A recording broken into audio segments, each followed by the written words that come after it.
സംസ്ഥാനത്ത് സ്വകാര്യ സർവകലാശാലകൾക്ക് മന്ത്രിസഭയുടെ അനുമതി.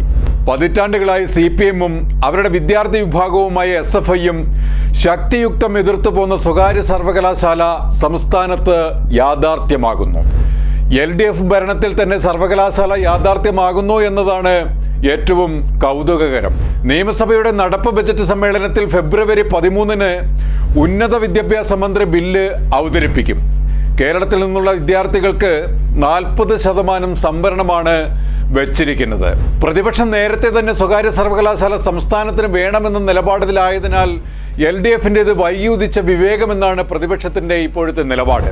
2024 ബജറ്റിൽ ധനമന്ത്രി ബാലഗോപാലാണ് ഇത് മുന്നോട്ട് വെച്ചത്. എന്നാൽ ഏകദേശം 1 വർഷത്തോളം തീരുമാനം നടപ്പാക്കാതെ മാറ്റിവെച്ച ശേഷമാണ് ഇപ്പോൾ പൊടുന്നിനെ ഇത് നടപ്പിലാക്കാനുള്ള തീരുമാനവുമായി സർക്കാർ രംഗത്തിറങ്ങിയിരിക്കുന്നത്. ഇത് വരാനിരിക്കുന്ന തെരഞ്ഞെടുപ്പുകൾ മുന്നിൽ കണ്ടുകൊണ്ടാണ് എന്നാണ് പ്രതിപക്ഷം പറയുന്നത്. എന്നാൽ CPI ഇതിനെ ശക്തിയുക്തം എതിർക്കുന്നുമുണ്ട്.